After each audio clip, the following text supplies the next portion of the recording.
Sælverði, Ásdís Olsen heiti ég og í dag erum við að fara að tala röddina, að geisla og eiga rýmið, að finna sína eiginlegu rödd, að frelsa röddina og tjáninguna. Þetta eru viðfangsefni Þóreyjar Sigþórsdóttur, leikkonu og raddþjálfa sem hérna hjá mér og ætlar að kenna okkur hvernig við getum nýtt röddina okkar betur og látið hana vinna með okkur. Og ég ætla bara bjóð ykkur í spjall við Þóreyju sem við erum búin að tala svo margt að ég veit ekki alveg hvað við erum að byrja. Nei, ég ætla bara einmitt að Ásdís, takk fyrir að taka móti mér, ég elska að tala þetta málefni. Já. En við erum bara að fara að spjalla, ekki að kenna við erum bara í að fara að sjálfu spjalla, sér. En ég mjög forvitin, mér finnst svo áhugavert umræðefni. Og það eitthvað sem við erum bara heldum að sé okkur eiginlegt að nota röddina. Þannig að hvað það sem við þurfum að læra varðandi það? Já, það okkur náttúrulega eiginlegt frá því við fæðumst, þá höfum við sterkar rödd, hún vel tengd og opin, þegar við tækjar, það bara ég svona stór og röddin opin og flæðir og allt það. Svo gerist lífið og þá fara alls konar hlutir að gerast sem að hafa áhrif á röddina. Það eru kröfur hér og þar, þú mátt stundum ekki hafa rödd, það verið að sussa niður í þér. Og það veldur því að við svona aftengjumst svolítið röddinni. Fáum hugmyndir það hvernig við eigum að vera, hvernig röddin okkar á að vera og streita og spenna, hleðst upp með árónum og þetta hefur allt áhrif á röddina. Já. Og við í rauninni fáum mjög litla fræðslu það. Bara yfirleitt ekkert talað þetta í skólakerfinu og stundum sagt augun eru spegill sálarinnar. Ég nota gjarnan tilvitnun sem segir röddin vöðvi sálarinnar. Wow. Af því að allt sem gerist í lífinu hefur áhrif á röddina. Já. Og við svona erum kannski bara nokkuð sátt ef hún bara virkar, við getum talað. Já. Og margir eru bara ég bara með svona rödd og eru kannski með smá minnumáttar kenda því að þau elska að hlusta eitthvað með stóra sterka rödd og maður setur oft svona persónu eiginleika í tengingu við röddina, einhver sem hefur hljómmikla rödd, virkar traustveikjandi og einhver sem svona pínu eitthvað í röddinni gerir það ekki eins. Og þannig plantast hugmyndir okkur sjálf og fólk mjög oft viðkvæmt fyrir að hlusta á sig sjálft. Já. Tala. Akkurat. Einmitt út af þessu, þetta svo tengt sjálfsmyndinni. Já. Þetta áhugavert, þetta miklu stærra viðfangsefni heldur en ég hefði trúað, sko. Þannig að þú ert í raun að segja að við séum kannski búin að temja okkur eitthvað, bæla okkur á einhvern hátt og klemma röddina kannski. Já, sko,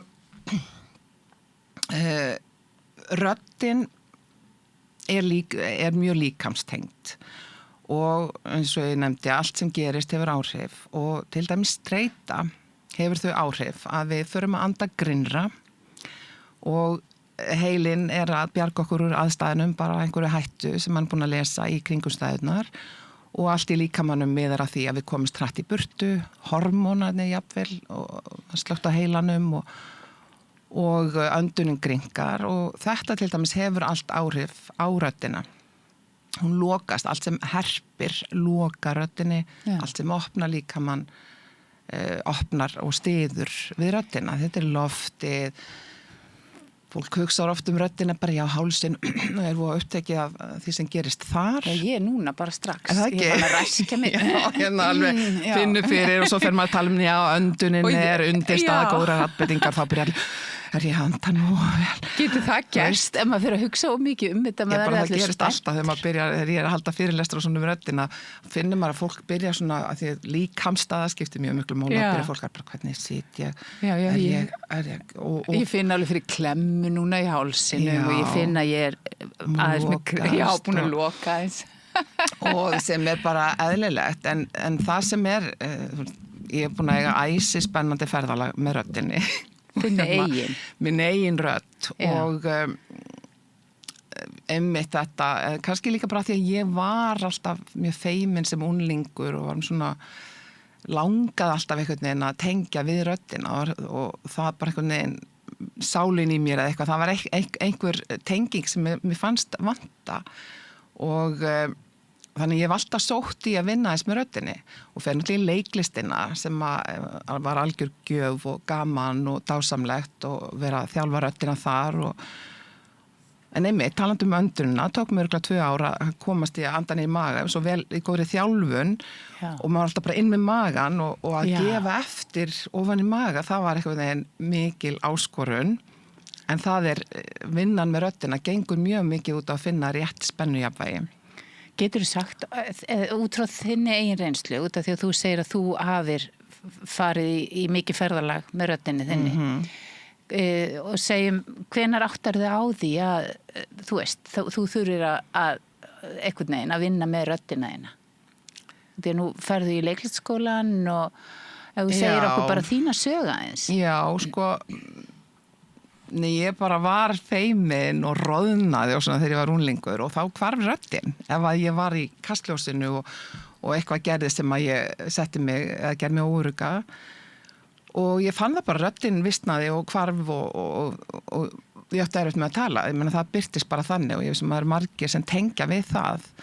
Svo ég var alltaf á leiklistanámskeiðum öllu bara til að styrkja, ég hafði þessa löngun, mér langaði ekki að upplifa þessa tilfinningu. En hvernig varstu meðvituð þetta?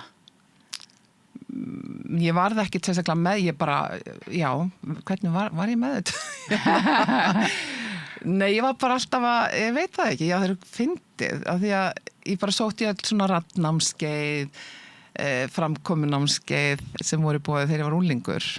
Svo fer ég í menntaskóla, fer náttúrulega í leiklistina og endanum áttaði mig á því að það geti mögulega verið atvinna og fer svo í leiklistaskólan og þar þetta náttúrulega allt og vinna með líkamann og rödd og bara algjör gleði í 4 ár, þannig séð þetta náttúrulega ýmislegt sem gekk á ekki pjór gleði allan tíma. Ég sá að hausið fór alveg í leiklistarskólan. Einmitt gleði, það var rosa gaman. Það var bara, en ég bara elskaði þetta alltaf. Segðu okkur einu sögu leiklistarskólan. Það svo mörg að taka, ég segi bara, ég átti barn í leiklistarskólum í öðrum bekk, einmitt það sem maður bara að fara í Shakespeare og svo í Grikkin og þar skutlaði barn þarna í milli. Ég var að segja hvað barnið heitir. Það heimsfrægt barn. Hera Hilmarsdóttir. Hera Hilmarsdóttir, og einmitt svona örlögin, svo hún alltaf leikkona í dag.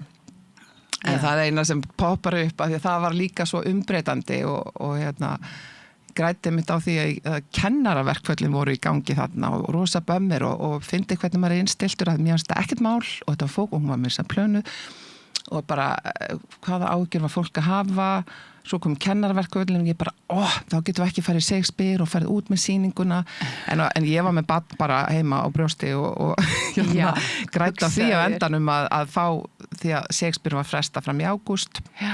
Það var þetta miklu betra fyrir mig. Henni, já, en þá var maður bara með fókusinn annars. Finnst þetta ekki skrítið og hugsaði tilbaka? Jú.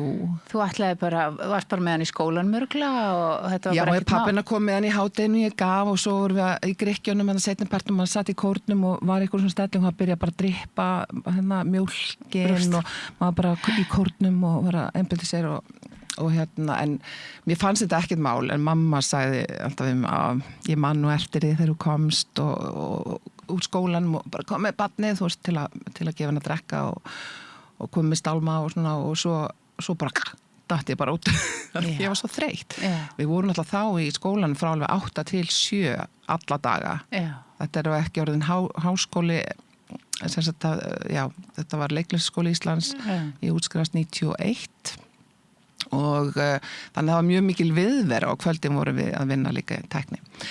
En En sem sagt, það var svona eitt af því sem gerðist. Eitt af því sem gerðist, en einn stærsta gjöfin einmitt í verkefninu þar sem við vorum með vetraræfintir eftir Shakespeare sem ég man að þá tengdi ég sérstaklega vel inn í röddina af því að radkennarinn okkar Hildi Helgason leikstýrði okkur líka. Já. Og þá kom svo mikil tenging inn í að vinna í gegnum röddina og svo mismunandi hvað leikstjóra hafa góða tilfinningu fyrir því hvernig þú nærð fram úr leikarnum og hún hafi svo gott aðgengi að okkur af því að hún kunni á röddina og þú veist, og ég sé það þegar ég að leikstýra að þekkja það hvernig leikari vinnur og þekkja röddina á, þú veist, að maður getur bara í rauninni hjálpa leikurum að lenda á réttum stað bara í gegnum röddina. Já. Því að svo margt annað fer bara í hausinn og hugsar og ofhugsar allt en þeir eru bara nærða að tengja röddin á réttan stað að þá opnast kannski bara fyrir tjáninguna svona algjörlega organist. Þú segir að tengja við röddina. Getur aðeins útskýrt hvað átt við eins og þú veist, er það þá, fer maður með athyglinna einhvern veginn? Já, sko, þá bara röddin tæknilega með góðan stuðning, þú notar djúpöndunina og allur líkaminn er með. Þarf maður að muna eftir þessu eða er þetta eitthvað sem þú lærir? Þetta bara eins og að þjálfa íþrótt. Þess að sé röddin vöðvi sálarinnar. Þetta eins og hver annar vöðvi þegar hún nálgast hann ákveðin hátt. Þetta eru aðferðir sem að fara kannski ég að tala um aðferðina sem ég nota og hún fer mjög djúpt. Já. En það yfirleitt þessi aðferð sem leikar að nota er þannig. Þú bara þarft þetta vöðvaminni þennan líkamlega kraft. Já, til þess að hljóðið berist út í salin. Já, og allir þurfa það. Það er bara svo skýrt með leikara þannig að þeir fá þjálfun en kennarar fá ekki svona þjálfun. Ég hef nú einhverja þegar Gunnar Eyjólfsson var að kenna okkur í Kennaraháskólanum. Já, framsögn. Já, það er bara allt annað. Og ég tók kennsluréttindin í Listaháskólanum en þá var kennt líka í Kennaraháskólanum og ég fekk námskeiðin þar. Og við Sofía Jakobsen kendi þarna tímabili vorum þetta ræða. Það var bara framsagnarnámskeið, svolítið svona ljóðalestur og það er bara hvernig ert að bera fram. Hins vegar þegar þú tengir vel við röddina og hefur hana einhvern veginn tengda við hvata stöðina. Já. Þannig að þá ertu, já. Þá þarft ekki eins mikið að sækja blæbrigðin, þá koma blæbrigðin miklu náttúrulega í gegn. Þú ert ekki bara, ég ætla að segja þetta svona. Heyrið þú segir þetta sé vöðvi sálarinnar. Getur þú heyrt þegar þú hittir fólk? Hvort það sé í góðu sálarástandi? Hvaða er að bera mikið af einhverjum bagga? Já, ég tek dálítið eftir því. Já, ég viðurkenni það að stundir langar við bara að taka fólk og vinna. Ok, ég var ekki aðeins að vinna saman. Já, í alvöru, já. Af því að það er oft svo mikið hleðsla sem við berum. Já.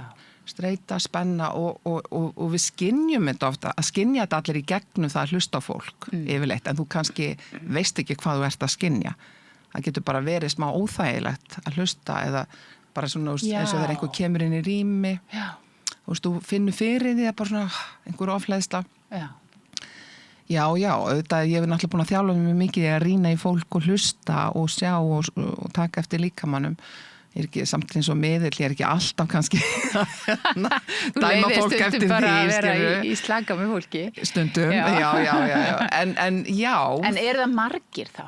Er það kannski í 4 manna hóp á kaffihúsi, er líklegt að sé 1, 2, 3 sem að gætu þurft? Ég bara segjum bara að flestir hefur gott af því. Flestir hefur bara gott af því. En það sem ég sé, eitt er bara þessi spenna og þreyta sem ber með þér og dótið í bakpokanum sem að ég tel að sé mjög mikilvægt fyrir alla sem miðla og nota röddina einmitt svolítið að hreinsa af því að það endurspeglast í röddinni og þá er ég að tala um þetta sem við berum með okkur í gegnum lífið, bakpokan að annað er bara að þegar fólk þú er kannski ekki endilega með það, þú bara tæknilega er röddin bara situr aftarlega, kannski að því þú ert svona hugsari, þú ert pælir í hlutunum og þegar maður bara hugsa inn á hugsun þá kannski dettur röddin svolítið inn, bara með hugsuninni og svo fer að tala út, en röddin situr eftir. Þannig að tæknilega, þú veist, þegar ég er að vinna með fólki á hópnámskeiðum, til dæmis hann að ræktaði röddina, þá sér maður bara fólk framkallast. Fólk bara svona, fer í líkamann, það er eins og maður hafi sett í fókus og Vá, ég hef oft og þú talað veist, um allt þetta framkallast. Mér er svolítið gaman að segja það. Þú bara sérð fólk breytast Já. frá því að vera bara eins og gufa í að mæta. Já, og maður langar bara að eiga svona before and after myndir af því maður gæti eiginlega átt það og allir sjá það sem er á námskeiðinu, sjá hinna líka og svo finna það hjá sér. En er hægt að vinna með röddina án þess að fara í allt sem er í bakbókanum? Já. Það sem er frábært við þessa vinnu með röddina, allavega eins og ég nálgast hana, er að þú getur verið að losa spennu og hleðslu á þess að hafa hugmyndum hvað það er, en það fer í gegnum að því að við gerum mikið á öndunaræfingum og þetta að því við erum að finna rétta spennu, losa spennu og hún fer og eitthvað annað opnast og þú þarft ekki að vita hvað var þetta sem fór, en þú finnur bara að það fer. Þannig að það er ákveðin heilun í því í sjálfu sér, bara að gera þessar æfingar, ég er að nálgast þetta svona. Eins og æfingar þá, hvernig væri æfing? Já, og nú er ég náttúrulega að tala um þetta sem að ég byggi mína þjálfun á Nadine George voice work, heitir það. Já, sem er kannski svolítið eins og þú segir dýpri, það ferði dýpra og er meira kannski sálar. Já, og hún er samt sem að liggur nálægt öðrum raddkennurum, Patsy Rodenburg og Cicely Berry er svona rótin og það var svona aðferðin sem var kennt þegar ég var í skólanum. Nadine hefur þann bakgrunn í Central School of Speech and Drama en þessi aðferð kemur henni á kjarnin í henni er svona hljóðavinna sem á rætur sínar hjá Þjóðverja svo ég segi mjög stuttu máli og þaðan er þetta kvót röddin vöðvi sálarinnar komið frá honum Alfred Wolfson hann var hermaður, ungumaður í fyrri heimstyrjöldinni lendir þarna í skotgröfunum og allt það tráma kemur heim og það ásækir hann svona, þessar raddir ásækjan og líka náttúrulega sektin þú lifðir af, ekki viniðinir og allt það og hann hugsar ef að deyjandi raddir geta haft þetta power, hvað þá með lifandi raddir eða sérst rödd í heilbrigðum líkama og hann byrjar svona, hann er tónlistarmaður og byrjar að leika sér að gera hljóð við píanóið og opnar inn í rauninni heilar sjálfan sig af hvað heita PTS eða post-traumatic áfallastreituröskun já. Og síðan fer hann með þetta og er að kenna söngvurum og leikurum og hann flýr til Englands og maður sem að margir þekkir leiklistinni Roy Hart hann var svona upprefandi stjarna í leikhúsheiminum, hann var að útskrifast úr Rata og hann er á að fara að leika Othello er eitthvað í vandræðum með hlutverki hann finnur, ég næ ekki alveg tökum á þessu verkefni ég tengi ekki og einhver segi við hann það er hann Alfred Wolfson, tjekkaðu honum og hann fer til Wolfson, vinnur með honum í einn dag og kemur tilbaka tilbúin að drepa. Þú veist búin að tengja við þessar hvatir í Othello. Já. Ef einhver mann það ekki, þá myrðir hann unnustuna sína Desdemonu í afbrýðisemiskasti. Og Roy Hart er svo snertur af þessari vinnu með Wolfson að í stuttu máli hann stofnar nýtt leikhús sem er bara að vinna alls konar á mjög svona nýstárlegan hátt með röddina, líkamlega þessum tíma, þetta er 60 eitthvað þá er enska leikhúsið svolítið Talking Heads leikhús sem er ekki mjög líkamlegt og hann þau flytja til Frakklands og er með setur þar og það er ennþá í gangi en Nadine var hluti af þessu leikhúsi þegar Roy Hart deyr snögglega í bílslysi bara 34 ára gamall þá er hún þar í 4 ári viðbót en fer síðan sína leið aftur til Englands og þróar þessa aðferð sem að ég kenni. Og þegar ég fór fyrst á námskeið á Nadine og var bara að gera einhver hljóð eitthvað, og það trilluðu tár og ég bara, hvað er þetta? Þú veist, það bara svona, maður nálgast röddina alveg nýjan hátt. Þú ert að opna, þetta er bara eins og kannski jókanu þegar maður ómar, þá finnir maður einhvern veginn orkan fyrir að stað, það hreyfist allt. Og hún, þetta er mjög einfalt kerfi en maður fer bara dýpra og dýpra. Ég til dæmis, ég fer reglulega til hennar bara og það ég er alltaf að gera nýjar uppgötanir. Í Þetta er bara alvöru? endalaus Já. saga, þú veist, að fara inn í röddina. Og hvað breytist við það að gera nýja uppgötun eða ná, þú veist, að vinna úr einhverju? Já, þegar ég var svona fyrst að fara á svona 2 vikna námskeið á sínum tíma, þá var ég að leika einleik, skilabúð til dimmu eftir Elísabetu Jökulsdóttur og hafði verið að leika hann hér og þar og svo fer ég út á þetta námskeið og svo fór ég að leika aftur eftir að hafa farið út þarna í fyrsta skiptið og ég var bara, hvað kom þessi rödd þegar ég byrja að leika þá ég bara heyri algjörlega nýjan hljóm í röddinu minni, bara svona fyrsta skrefið.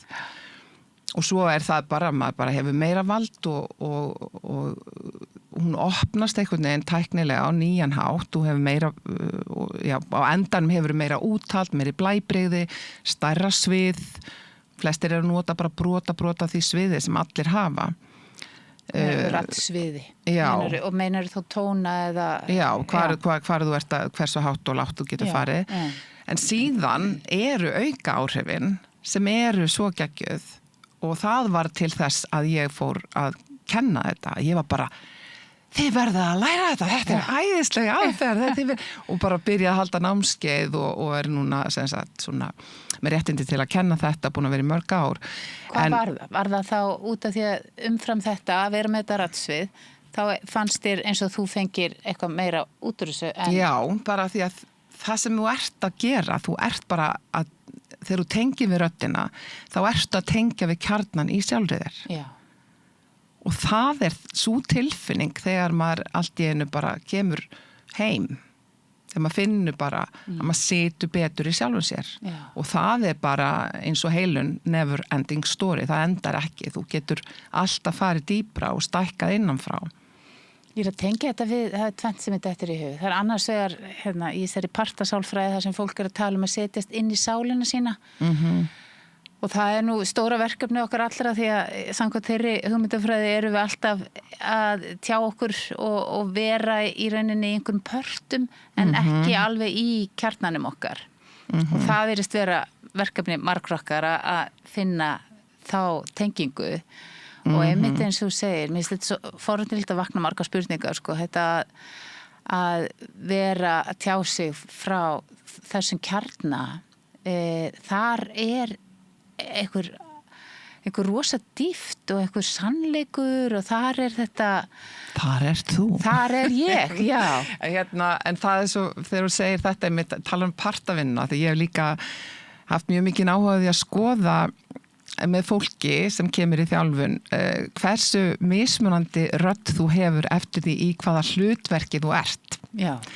Og það, ég man að mér fannst það sjálfri svo glatað eitthvað, einhver stað var maður bara örugur, svo kom maður eitthvað kringustaður að hitti eitthvað sem maður langaði að vinna með eitthvað og þá allt í enn bara svona, var maður með rosa litla rödd. Já.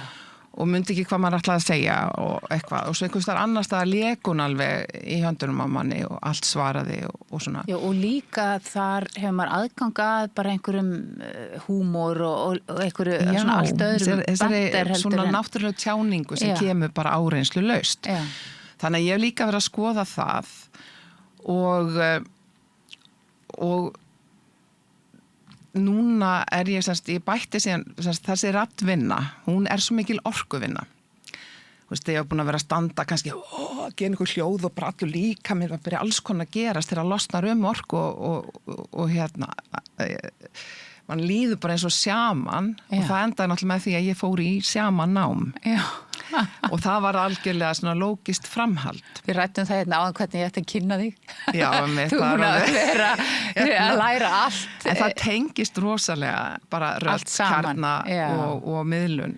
Sjamanámið, hverju bætti það við? Það þessi orku. Það þessi orkuvinna og þá, af því að þarna var tala til dæmis hlutverkin að partana, að þá ég núna með verkfæri til að fara á bak við tjöldin og vinna í því. Þegar yfirleitt það sem stoppar okkur í samband við röddina ekki líkamlegt. Það huglegt. Útskýrðu aðeins. Bara hugmyndir sem við höfum röddina, gömul mynstur, einhver sagði eitthvað við okkur og einhver partur lokaðist og fraus. Já. Þannig að þá ég kannski að vinna með fólk, sérstaklega komið í einkaþjálfun, að þá ég að vinna með partana sem að stoppa þig í því að í rauninu opna röddina. En heyrir þú eins og hjá sjálfur þér og þeim sem þú þekkir, eða þetta inn í einhverja parta sem eru kramdir? Já og nei, ég til dæmis bara hef upplifað það í heilun að það komu til mín raddir og mín heilunavinna, bara svona örstutt það að ég missi mömmu mína snöggt, óvænt, hún verið bráðkfödd, bara 56 ára, hún að passa heima hjá mér, ég með 7 mánaða strák og hún fer heim og deyr nóttina.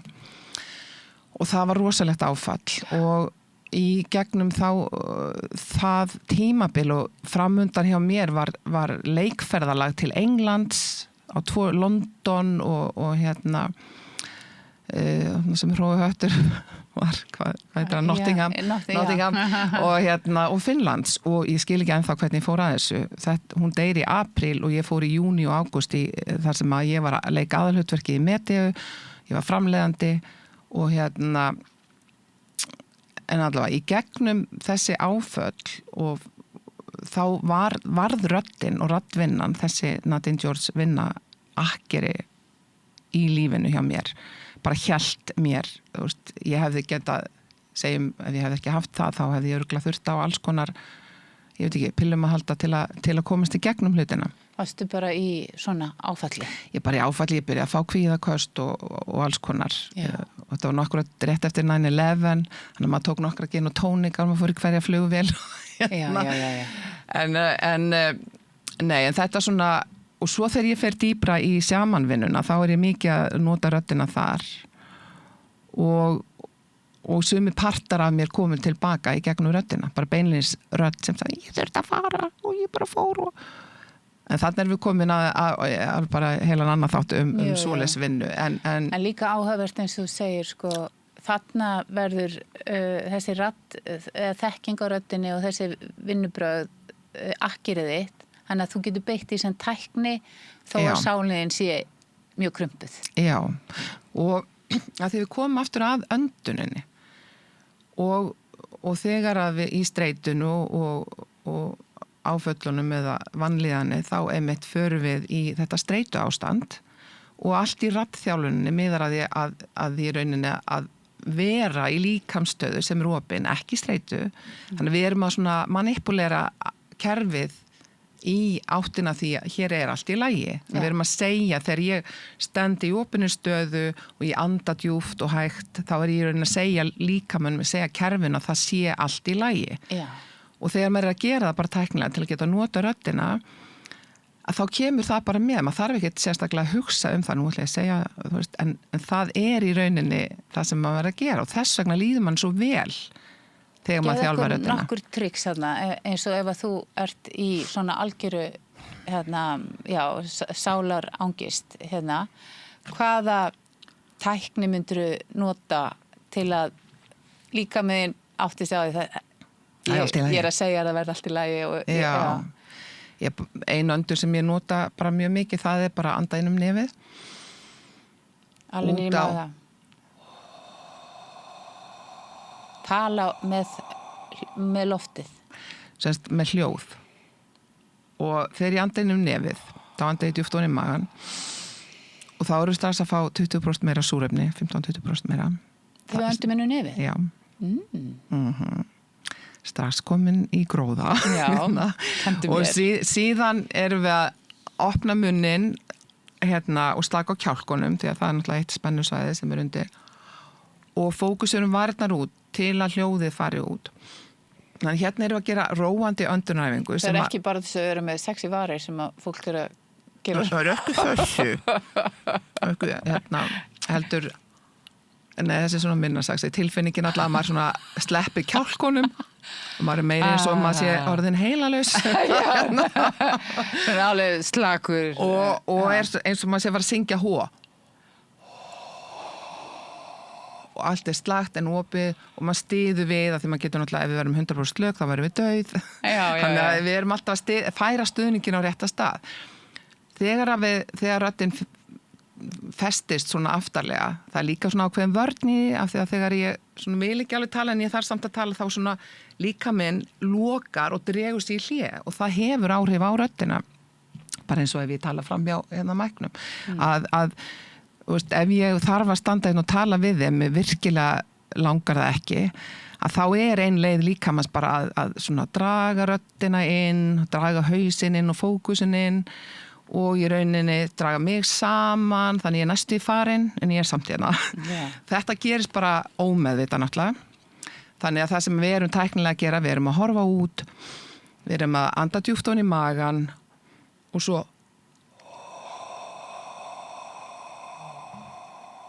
og hérna bara með því að gera hljóðið, þá erum við náttúrulega að þjálfa aðeins röddina og við erum að höfum þetta svona mjúkt opið, við erum að gera ekki að íta mikið. En segðu mér, er þetta aðferðin sem ég stilli mig af inn í til þess að geta tjáð mig, eða er þetta æfing sem ég geri áður en ég þarf að tjáð mig? Já, þetta er æfing áður. Þetta er æfing sem að hérna gott er að gera gangandi eða þú fór út að ganga, þetta er bara eitthvað svona, þetta er svona grunnstilling. Ég þurft að geispa. Já, og þá byrjum við eftir að geispa og geispin einmitt að opna og losa spennu. Já. Og röddin það að gera smá hljóð, líka bara þegar við dæsum. Þetta er náttúrulega leið okkar til að losa við spennu. Já. Losa okkur við spennu. Þú veist, en fólki finnst það svo óþægilegt bara, byrju, hvað í gangi, eitthvað að? Það er svona, fólk hægt að dæsa þegar við stynjum svona. Þannig að bara finna gott rými til að stynja eins og dæsa og bara finna hvað þarf líkaminn, gera smá hljóð, losa. En þessi einfalda öndunæfing, hún vinnur í því að bara dýfka eins og dropinn hóla steinin að dýfka öndunina ef maður gerir þetta reglulega. Og ef þú ert í rými þar sem þú getur ekki gert hljóðið, þá getur þú gert náttúrulega bara öndunina. Já, það sem maður ætlar ekki alveg kannski að fá alla athyglinna heldur. Nei. En þú segir, þá röddin komið svo aftarlega og ég eitthvað að hugsa, er ekki gott að hún sé neðarlega og hún komi úr svona dýpinu? En ekki hljómurinn. Þú vilt að hljómurinn sé út. Já, hljómurinn sé út. En öndunatengingin sem er grunnurinn þú vilt hafa hann djúpt ofan í líkamann, alveg fætur og hugsa niður. En ég get sendir ég með svona, sem hún sást, þið voru komið með það flaðið, það sem er svona tips hvernig þeir eru að fara að tala, en það sem þegar maður ætlar að grípa sig bara þegar maður er að fara að tala, þá er gott að hugsa bara onni í rótastöðuna, ég er örugg og síðan að standa í báða fætur, opna líkamann, horfa út, takin rýmið, þá stillir maður sig af í þessa opnu stöðu, alltaf þetta jarðtengingi gegnum fætur. Og ef maður finnur að öndun leitar upp auðvitað hjartslátturinn eykst eðlilega þegar maður er að fara að gera eitthvað sem er spennandi og maður vil standa sig. Þannig að en með því að maður svona, nær þessari tækni að opna líkamann, standa vel í báðu fætur og setja sig í þessa, veist, hér er allt í lagi, ég er örugg í líkamsstöðuna, þá er maður náttúrulega að opna líka fyrir röddina, þannig að það verður auðveldara og með því að hugsa út, draga sig ekki í hlé, þú veist, heldur bara að horfa á fólkið þegar maður er að fara að tala. Sérðu fyrir og sért að tala lengra, ég hef eitthvað heyrt svoleiðis, og sért að ímynda þér eins og þegar þú ert í leikhúsinu, ertu að ímynda þér og sért að tala við einhvern sem er hann út í sal lengst, þannig að það er svolítið öðruvís að vera í leikhúsinu eða að tala fyrir fram að fólk að þú ert að halda fyrirlestu til dæmis, af því að maður er alltaf svolítið að taka í leikhúsinu, senda út í rýmið og finna fyrir öllum, en þegar þú ert að horfa fólk fyrir framan þig, þá finnst mér gott að segja fólk, taktu fólkið inn, af því það gefur mann alltaf tengingu, bara tengdu við fólkið, ekki festast í því að horfa á svo lengi á einhvern einn eða tvo, en mér stundum loka fólki að hugsa bara eitt punkt þarna aftast, sem er eitt ráðið sem fólk fær. Ég fekk einhvern tímann í þjálfun til minn sem að mér fannst vera með svo lokaðan fókus og hann sagði, ég reyndar þetta kannski af því að ég horfa alltaf á hennar punkt, mér var ráðlagt að gera það, en þá ertu leið að loka líka á fólkið fyrir framan þig og þá er það ekki að næra þig eins. Þetta er þetta persónlegt, hvað virka fyrir hvern og einn, en bara leið og hefur hugrekkið eða öryggið til að bara sjá þann sem er fyrir framan þig og finna fyrir hún bara, við erum að tala saman, svona fyrirlestur er henni bara stækkað samtal. Gott að hugsa, ég er bara að tala við þig, en það er Það er margt sem þarf að hugsa og má ég bera eitt undir út eða með dettur það í hug hérna, út að við erum að tala að vera með sjálfum sér, að tjá sig einhvern veginn úr kjarnanum sínum og ég var einu sinni að undirbúa svona TED-fyrirlestur, það sem var alveg svona markviss vinna sem við áttum að skrifa fyrirlesturinn okkar, læra hann utan bókar og flytja hann svo það ofta við verum sem sagt, já, getum gert það svona fluently og ég gat þetta ekki. Ég gat ekki lært utanbókar og það sem ég á endanum þá bara henti handritinu og spann eins og ég hafði alltaf gert og bara sagði og var að tjá mig eitthvað sem ég hafði mikla ástríðu fyrir. Ég gat það, en ég gat ekki fara eftir handriti út af mér fannst ég fara úr mér í hausinn. Skilur hvað ég á við? Já, og þetta er einmitt mjög athyglisverð pæling af því að við skrifum fyrirlestur þá erum við svolítið í ritgerðinni. Við notum önnur orð, setningarna byggjast öðruvísi upp. Að bara þurfa að muna. Og síðan að muna, af því að þær er ekki eins og þú talar. Já. Þannig að þegar maður er að þjálfa fólki að halda fyrirlestur, þá er maður að þjálfa í því að færa orð í munn eða í samtalið, orðablaði í samtal, eða eins og ég var einmitt að gera svona fyrirlestur daginn og ég samti hann bara í rauninni, fór í gang og tala efni sem þekkti mjög vel í bílnum, talandi, cirka. Svo fór ég að skrifa það niður, en einmitt hendi því öllu á endanum. Já, þú hendi því á endanum. En það, ef að þú þarft að, það fer náttúrulega eftir efninu og hvort þú þarft í rauninni að læra ákveðna kafla. En það kannski pointið mitt ef það er mjög margt sem að ég þarf að muna, þá missi ég sambandi við það sem að ég er. Það þarf ekki að vera þannig. Það þarf ekki að vera þannig. Maður getur bæði. Ég myndi segja, þarna geti ég verið myndi greina þarna myndi ég greina það að þú hafi sett í ákveðna stellingar þegar þú vorst að skrifa sem var kannski ekki það sem þú ert þegar þú talar frá hjartanu, skilurðu. Já, það er hugsanlega. Það færð að nota kannski önnur orð. Já. Þess vegna er mjög gott að gera að spinna, þú veist, ef þú ert að undirbúa ræðu, byrja að æfa upphafið og bara byrja að tala, taka upp, hlusta, byrja aftur. Þá ertu náttúrulega líka að læra þetta leið. Já. Í staðin fyrir að vera að læra af setningu. Og það er náttúrulega leikarar, ég leika einu svona 90 minna verk eftir Ásdísi Thoroddsen hérna. Þú veist, maður getur alveg lært það einleik. Já, maður getur lært utanbókar og það getur orðið svona getur sogað þannig inn að það verði bara eins og það sé þú. Þinn texti, algjörlega. En það er líka þessi leið sem að fólk kannski gleymir stundum og sem er svo einföld núna því allir eru með upptökutæki. Það er bara að byrja að tala, hlusta á sig, setja timer og þetta á að vera 20 mínútur, setja timer, byrja að tala, hlusta. Nei, ég ætla að byrja, þetta er ekki nógu að byrja, ég ætla að velja eitthvað annað til að opna með. Mjög gott að byrja að æfa fyrst upphaf og endi. Af því það er streitupunkturinn bara hvernig ætla ég ná fólki í upphafi, hvert er ég að fara með það, hvað er svona grípandi byrjun og æfa svo lokin, líka bara hvar ætla ég því að þar kemur, tíminn er búinn, nú þarf ég að skilja eftir með eitthvað, hafa það og svo er hitt svolítið flæða á milli þar sem þú ert að lesa salin og svona, en eða þú ert með upphaf og endi tilbúin, þá ertu nokkuð góðum málum. Já, þá ertu með þessa stólpa til að standa í. Ein spurning, fyrir ekki, en þegar mér langar að heyra hvað þetta er mikið kraftaverk sem getur gerst. Ertu með dæmi einhvern einstakling sem hefur algjörlega umbreyst við að fara í gegnum svona þjálfun? Ég er með eitt dæmi til dæmi sem mér fannst algjörlega frábært að það var bara kona sem var búin að vera í doktorsnámi og oft búin að halda fyrirlestur og fekk hrós og allt það og vissi henni gekk við, en var með ákveði óöryggi inni sér sem við hreinsum, það var gömul saga. Og hún ákvað þegar hún átti var að undirbúa að það verja ritgerðina. Þú ert að sjóða niður í hálftíma eða eitthvað, allt þetta sem er búin að vinna í 5 ára, risaefni sem er ekki auðvelt og síðan þarf að flytja það. Og hún sagði bara, ég er búin að eyða svo miklum pening í þetta nám og tíma og ég ætla sko ekki að fokka upp hérna vörninni.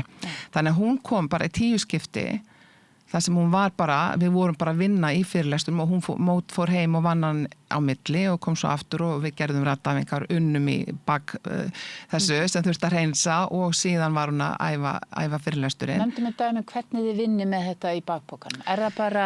Ég vinn bara með djúpa hugleiðslu og raddæfingar sko. Þannig að þegar ég er að hreinsa, það er sko samanvinnan. Já. Þá tekið og ég vinn mikið með orkustöðarnar, ég gerir djúpa orkustöða hugleiðslu.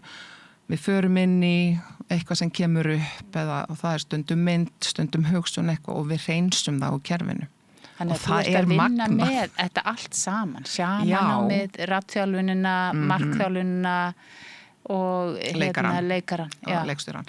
En það sem er, það er magnað einmitt að sjá þetta gerast þegar bara, það var komið upp áfall í móðurkviði sem við vorum að vinna í. Já. Til dæmis og það var mjög mikil umbreyting sko. Bara hreinlega þar byrjar allt að fara í sumum tilfellum ef það eitthvað gerist þá og síðan hálsstöðin, röddin brúin milli hjarta og heila og mér finnst oft að fólk hefur unnið mikið kannski í svona andlegri vinnu eða svona áfalla vinnu einhverju og líka sálfræðingi eitthvað og hugsað og pælt eða eitthvað svona en brúin ekki komin úr líkamannum og út sem röddin. Og þá einhver klemma hugsaðlega eitthvað Já, og þá hefur ekki náðst að reynsa það. Af hverju ég ræski mig svona mikið núna? Af því að það að tala til þín. Nei, sko, af því að þegar þú þarft að fara í gegnum, þetta líkamleg vinna, röddin og sumt af heiluninni og dóti þarf að vera líkamlegt og það lang áhrifaríkast.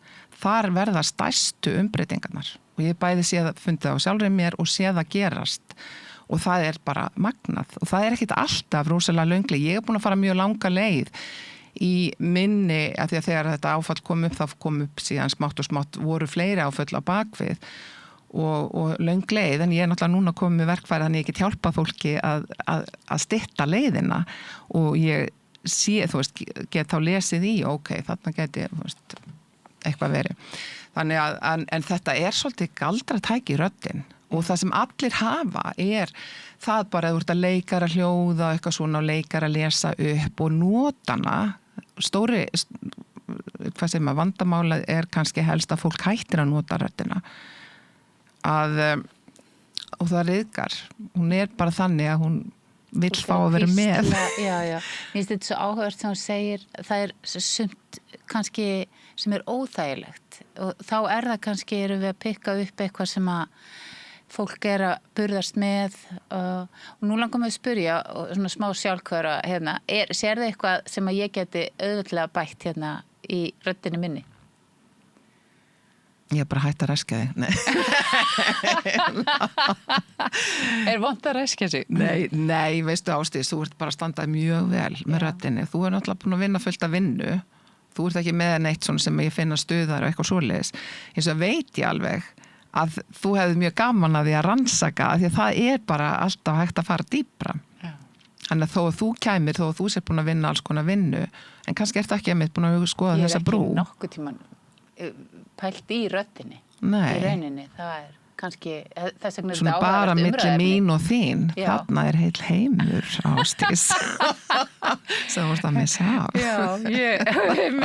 en þetta svo mikil vinna að vera manneskja ég veit það og maður það bara að sjá svona ákveðna þætti líka maður getur ekki gert allt maður kemst langt í þessu lífi að klára þetta allt saman en svo eins og þú segir við fæðist alveg fullkomin og svo náttúrulega verið að fokka okkur upp og svo erum við að eyða öllum fullorðisárunum í að koma okkur í lag. En þetta segir sumir að sé bara ástæðan fyrir að við erum hérna. Já. Hvað sem að spirit having a human experience. Já.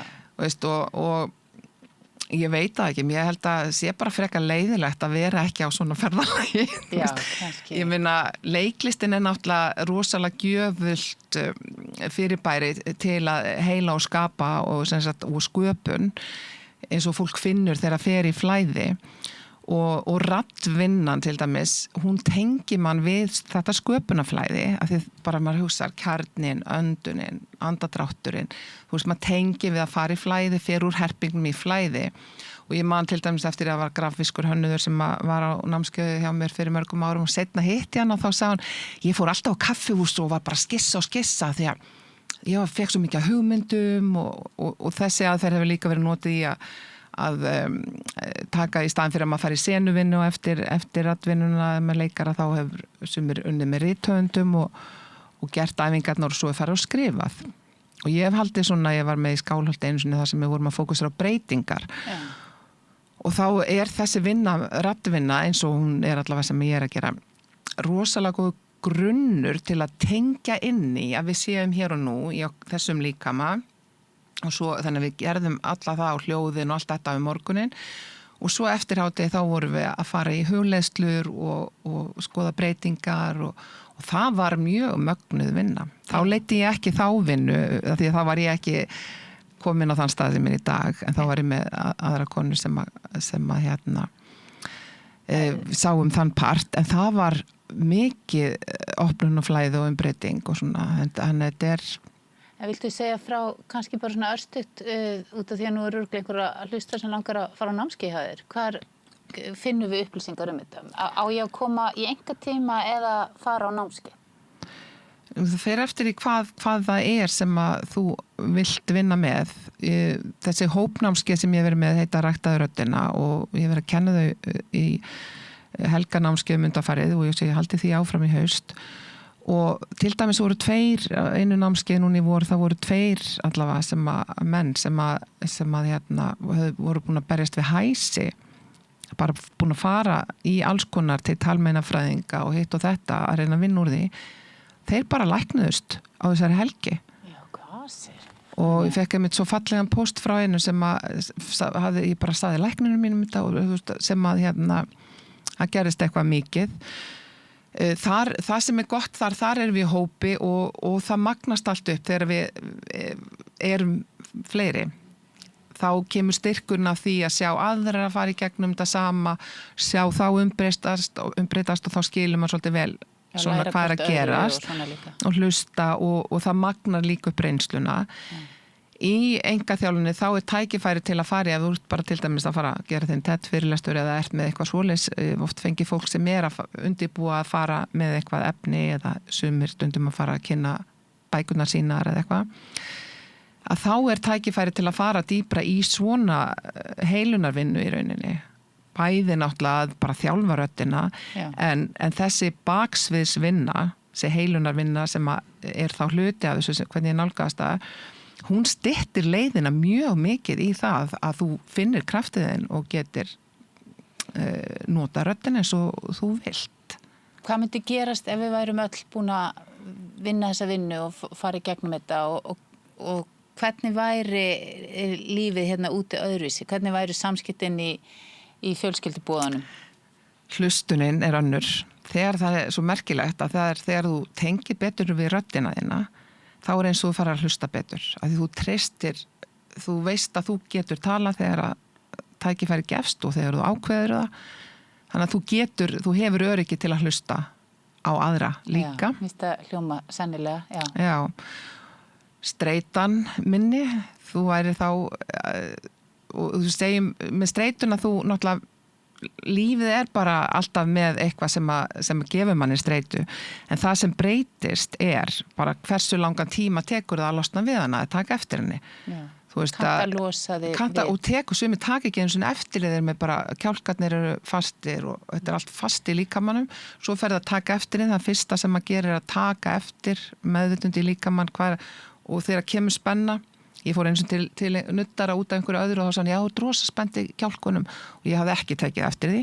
Hann fer inn og nuttar hérna innanfrá og það bara svona opnast og síðan fór ég að taka eftir því að bara svona minnsta stress eitthvað það hljópast í kjálkan á mér.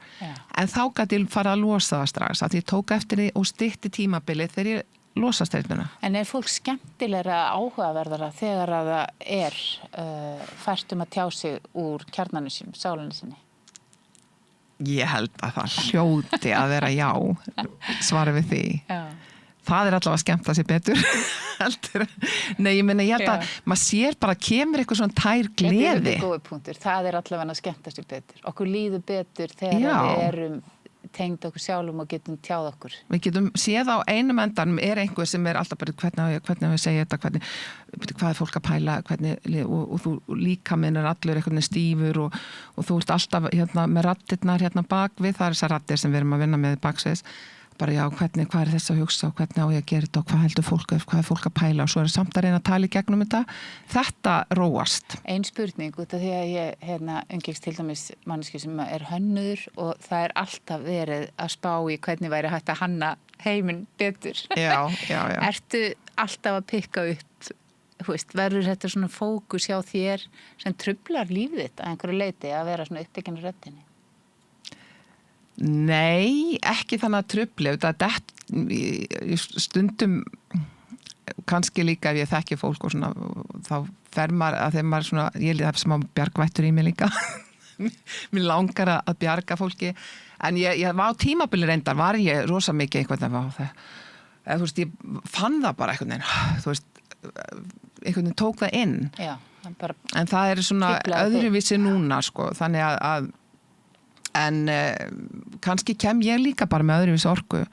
Þannig að mér finnst bara fólk einhvern veginn svara mér oft rosa opið.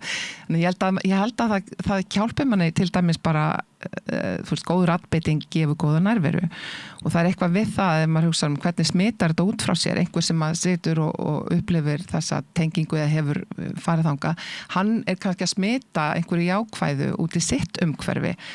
Og þú veist, ef þú mætir mannesku með bros á vör eða opið andlit, að þá ert að fá eitthvað allt annað tilbaka heldur en ef þú mætir til leiks í lokun og ert með vörnina alveg út. Já. Og þú veist, þú færið einhvern svona varnar hjúp í kringu þannig að þú getur treystið til að vera í opnun án þess að þurfa að fara í vörnina.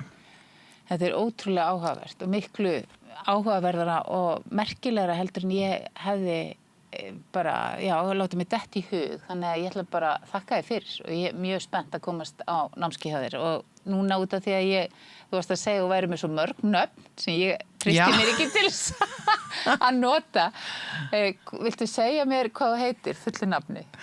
Já, nú ætla ég að segja að ég hef alveg verið að vaxa inn í þetta nafn af því að eftir í sjamannámið þá voru spurð hvað er útskriftanafnið ykkar af því að mjög margir breytum nafn eftir sjamannámið og ég hafði ekki, það hafði komið til minn Speaking Heart, það bara Þórey Speaking Heart, nei ég er ekki að fara að gera það svolítið korni Doldi svona skrítið og eitthvað, þannig ég bara Þórey Sigþórsdóttir og svo fer ég árið síðar til Perú í seremóníu þar sem var mjög umbreytandi og nokkrum mánuði síðan þá kemur til mín nafn sem vildi bætast við Eyrarós og eiginlega ég átti svo stórkostlegt augnablik þegar ég fór fyrst upp á hálendið sem var Jónum fullorðin og það var bara svona sólskin, svartir sandar og ég fór eitthvað út að hljópa, fekk svona létti viðáttubrjálæði og sé svona Eyrarósar þyrpingu bara í svörtum sandinum og það var bara svona, ég fann ennþá bara svona gæsahúð þegar ég hugsa þetta. Vá! Og þetta kom alltaf til minn, Eyrarós, bæta því við. Þannig ég sótti nafni Eyrarós, ég er fyrsta Eyrarósin á Íslandi og heiti núna, sem svo ákvað ég líka að bæta mömmu við í hennar minningu fyrst ég var að breyta nafninu þannig að núna heiti ég fullu nafni Þórey Eyrarós Sólrúnardóttir Sigþórsdóttir. En fallegt. Takk. Nota náttúrulega ekki alltaf. En bara mjög fallegt og gaman að geta einmitt eins og þú segir vaxið eins og þú segir ég er að vaxa inn í þetta nafn. En það sem ég uppgötaði þegar ég var búin að velja nafnið og kom með það og var að segja vinkonum minni frá því að þetta væri búið að samþykkja þetta og þá segir hún, að því við erum alltaf að fletta öllu upp, hvað er spiritual meaning, hvað þýðir þetta nafn? Og ég veit það, ég er ekki búin að fletta það upp, það var mjög óvinn, ég er alltaf að fletta upp svona spiritual meaning eitthvað og ég flettiði upp og á ensku er þetta Fireweed og Fireweed er kallað the phoenix of the flowers. Þetta er fyrsta blómi sem vex eftir eldsvoða eða eld eitthvað. Og það var einhvern veginn mjög við hæfi að það kom til mín akkur þarna. Má ég segja annað? Og þetta barnabarnið mitt heitir Bergrós. Já. Sem er bara næstu bara við. Já. og dóttir mín fekk hana til sín í draumi meðan hún var ólétt. Já. Þar sem hún bað þetta nafn. Já, það. Já. Þannig ég fekk ekki nöfnu, en hún fekk þetta fallega nafn. Já, það það er eitthvað Bergrós með og nöfn, Eyrarós. sko. Já, nákvæmlega. Og það er ekki Systkina heitir það. Sóley, þannig að það er svona falleg blómanöfn. Ég elska svona, og veistu hvað Þórey þýðir? Hvað heldur Þórey þýðir? Ég hefði haldið einhver svona valkyrja eitthvað. Nei, eitthvað annað, nei. Já. Þór, þannig að tengist Þór Já. og ei, sem ég vissi ekki fyrir honum fullorinn, ei þýðir gæfa eða lán. Þannig að þetta er eiginlega gæfa eða lán Þórs, frumuguðsins Þórs, sem ég var smagna þegar ég fattaði, en ég bara skýði höfuð á með minni, sko. Já. Og en svo bætist þetta við, þannig að já, ég elska að skoða svona þýðingu á Ég ætla nöfnum. að gá hvort ég muni þetta. Þórey, Eyrarós, Sólrúnardóttir, Sólrúnardóttir, Sigþórsdóttir. Já. Ég er ekki vissum, ég man alltaf hvað börn mín heita, þannig ég ætla bara ekki að leggja Nei, þú átt líka 4 börn, sko. En æðislegt að tala við þig og að fá þennan yndislega fróðleik, og bara takk fyrir komuna, og við ætlum að kveðja í dag. Takk fyrir mig. Allavega þessi slotti. Góðir fjölmiðlar eru mikilvægur partur af því súrefni sem sérhvert samfélag þarf á að halda. En góðir fjölmiðlar, þeir þurfa ekki endilega að vera hlutlausir, en þeir verða að vera sjálfstæðir. Alveg eins og góðir háskólar og traustir dómstólar þurfa að vera sjálfstæðir. Þeir þurfa að þjóna fólkinu, ekki valdinu. Ég heiti Þorvaldur Gylfason og ég styð samstöðina.